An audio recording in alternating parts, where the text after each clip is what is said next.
लीलावती देवी महाविद्यालय के online education में आपका स्वागत है। पिछली क्लास में हमने पढ़ा था 1833 का आज्ञा पत्र। आज हम पढ़ेंगे मैकाले का विवरण पत्र। मैकाले का विवरण पत्र हमें जानना इसलिए जरूरी है क्योंकि मैकाले के भारत आने के बाद या मैकाले के विवरण पत्र के बाद हमारे देश में बहुत सारे परिवर्तन हुए। कहीं न कहीं शिक्षा के क्षेत्र में मैकाले का नाम आज भी दिया जाता है क्योंकि मैकाले अंग्रेजी का प्रकांड विद्वान था, साथ ही वह लेखक और कुशल वक्ता भी था। प्राच्य पश्चात विवाद की वजह से मैकाले को भारत में गवर्नर जनरल की काउंसिल के कानूनी सलाहकार के रूप में बुलाया गया। मैकाले भारत में 10 जून 1834 को आया। मैकाले के भारत आ जाने पर विलियम बेंटिक ने उसे लोक शिक्षा समिति का प्रधान नियुक्त किया और मैकाले को दायित्व दिया कि वह इस समस्या का समाधान करे, अर्थात प्राच्य पश्चात विवाद का अंत करे। मैकाले, अभी मैंने बताया कि मैकाले अंग्रेजी का प्रकांड विद्वान था। वास्तव में वह बहुत प्रतिभाशाली था। मैकाले ने काफी समय तक इस पर अध्ययन किया और अंततः 2 फरवरी 1835 को उसने अपना विवरण पत्र प्रस्तुत किया।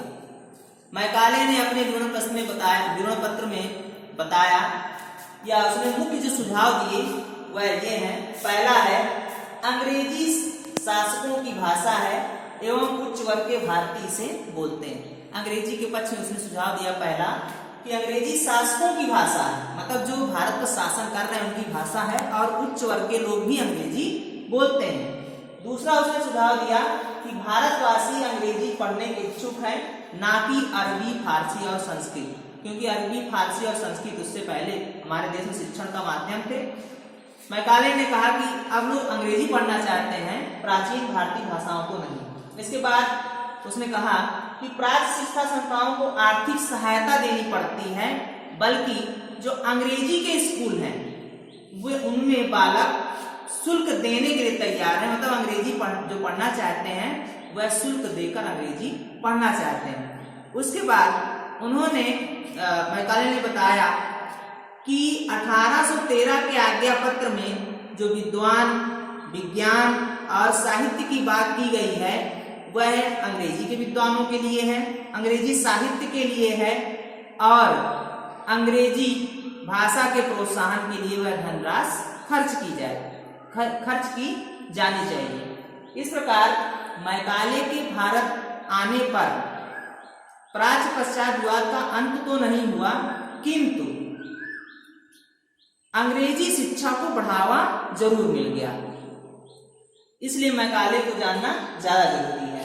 इसके बाद हम जानेंगे निस्यंदन सिद्धांत। मैकाले ने निस्यंदन सिद्धांत को भी समर्थन दिया था। निस्यंदन सिद्धांत होता क्या है? निस्यंदन सिद्धांत को इंग्लिश में फिल्ट्रेशन थ्योरी कहते हैं, इसे छनाई का सिद्धांत भी कहते हैं।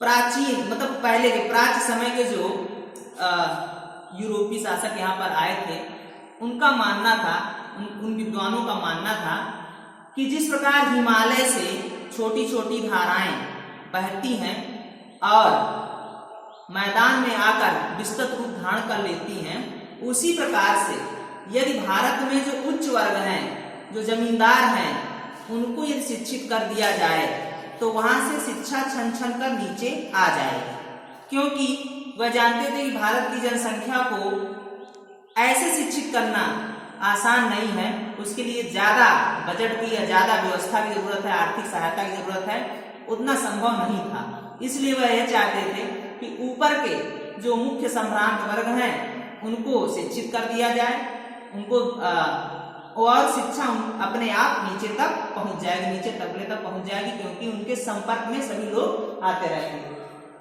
23 दिसंबर 1823 को वार्डन ने अपने पत्र में इस सिद्धांत का सबसे पहली बार उल्लेख किया था।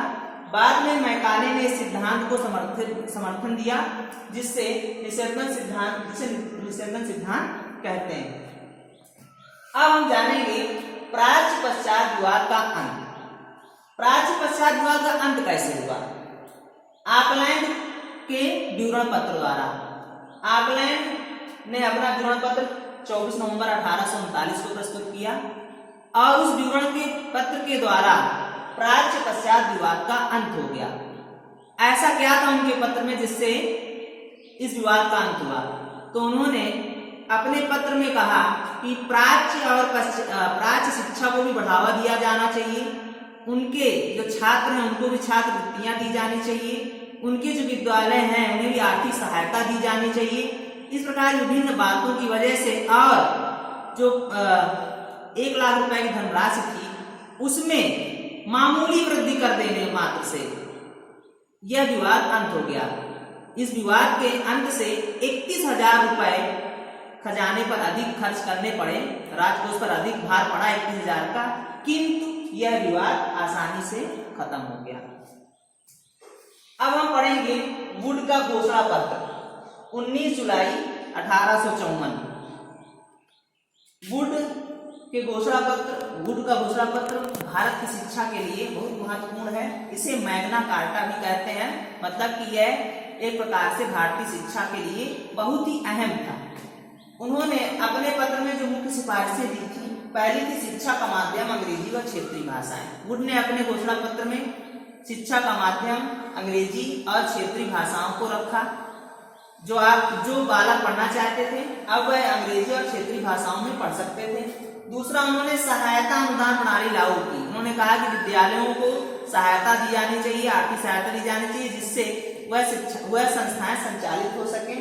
साथ ही उन्होंने कहा, तीसरा पॉइंट था उनका, सरकारी संस्थाओं में स्वैच्छिक धार्मिक शिक्षा की व्यवस्था की। जो भी सरकारी संस्थाएं हैं, चाहे वह क्रिश्चियन माइनॉरिटी की हों, चाहे वह मुस्लिम संस्थाएं हों, चाहे वह हिंदुओं की संस्थाएं हों, वहां पर जो भी शिक्षा संस्थाएं हैं वहां पर स्वैच्छिक रूप से वह धर्म का प्रचार प्रसार करना चाहते हैं तो वह कर सकते हैं। इसके बाद उन्होंने शिक्षा प्रशिक्षण पर भी जोर दिया। मैकाले ने पहली बार शिक्षा प्रशिक्षण पर जोर दिया कि जो भी शिक्षक हैं उनको प्रशिक्षित किया जाए। साथ ही स्त्रियों की शिक्षा पर भी उन्होंने बल दिया। उन्होंने विश्वविद्यालयों की स्थापना के लिए भी कई नियम बनाए या सुझाव दिए और जन शिक्षा के प्रसार पर बल दिया। साथ ही उन्होंने छात्रवृत्ति व्यवस्था भी लागू की, ताकि जो गरीब वर्ग के बच्चे हैं जिनकी आय बहुत ही कम है, मात्र 100 रुपए से भी कम है या 10 रुपए से भी कम है, ऐसे लोगों को उन्होंने छात्रवृत्ति की व्यवस्था की सुझाव दिया। अब हम देखेंगे कि प्राथमिक शिक्षा के क्षेत्र में स्वतंत्रता से पूर्व कौन कौन से प्रयास किए गए थे या स्वतंत्रता से पूर्व प्राथमिक शिक्षा के क्षेत्र में किए गए मुख्य कार्य समझने से पहले हमें एक चीज ये जानना है कि इस पेपर में आपको केवल पढ़ना है कि स्वतंत्रता से पूर्व और स्वतंत्रता के बाद प्राथमिक शिक्षा के क्षेत्र में क्या कार्य किए गए। इसलिए अब हम देखते हैं पहला पॉइंट है, विलियम एडम्स ने 1838 में प्राथमिक शिक्षा को अनिवार्य करने पर बल दिया। सबसे पहला जो कार्य था 1838 में विलियम एडम्स का था, उन्होंने प्राथमिक शिक्षा को अनिवार्य करने पर बल दिया। दूसरा, कैप्टन विंगेट ने 1852 में 5% शिक्षा कर लगाने के लिए सुझाव दिया। तीसरा था, टीसी होप ने विद्यालय खोलने के लिए कानून बनाया जिसके तहत आसानी से विद्यालय खोले जा सके। इसके बाद 1885 में भारतीय राष्ट्रीय कांग्रेस की स्थापना हो गई। भारतीय राष्ट्रीय कांग्रेस की स्थापना होने के बाद राष्ट्रीय कांग्रेस ने शिक्षा के क्षेत्र में महत्वपूर्ण कार्य किया। इसके बाद है महाराज सयाजीराव गायकवाड़ के प्रयास। महाराज सयाजीराव गायकवाड़ बड़ौदा राज्य में शासन करते थे। उन्होंने 1852 में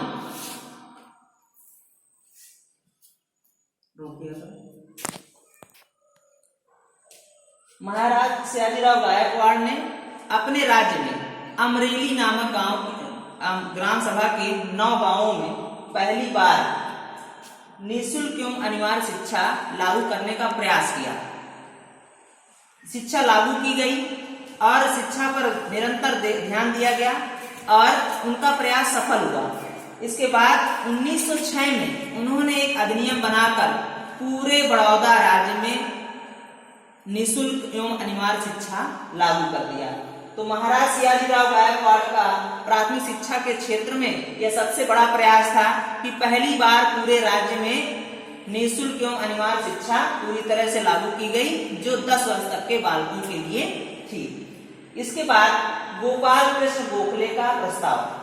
गोपाल कृष्ण गोखले केंद्रीय धारा सभा के सदस्य थे। इन्होंने केंद्रीय धारा सभा के समक्ष 19 मार्च 1910 को एक प्रस्ताव प्रस्तुत किया।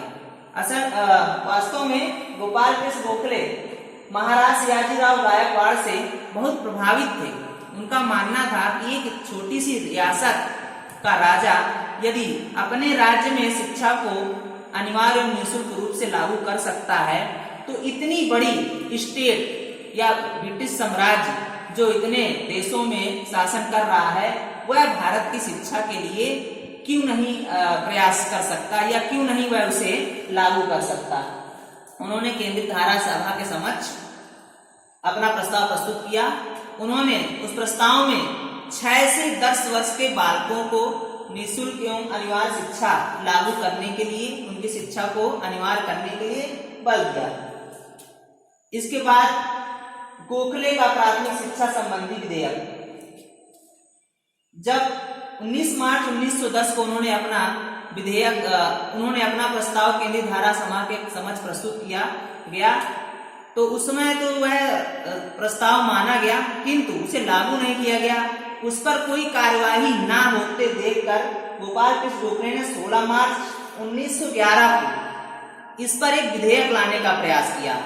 वह विधेयक उन्होंने केंद्रीय धारा सभा के समक्ष प्रस्तुत किया, किंतु दुर्भाग्य ये रहा कि यह विधेयक 13 वोटों के विरुद्ध 38 वोटों से गिर गया। इस विधेयक में उन्होंने 6 से 10 वर्ष तक के बालकों के लिए अनिवार्य एवं निःशुल्क शिक्षा लागू करने के लिए सुझाव रखे थे, किंतु यह विधेयक के निरस्त हो जाने से यह आगे नहीं बढ़ सका। अगली क्लास में हम लोग पढ़ेंगे 1937 वर्धा शिक्षा योजना। आज के लिए इतना ही। धन्यवाद।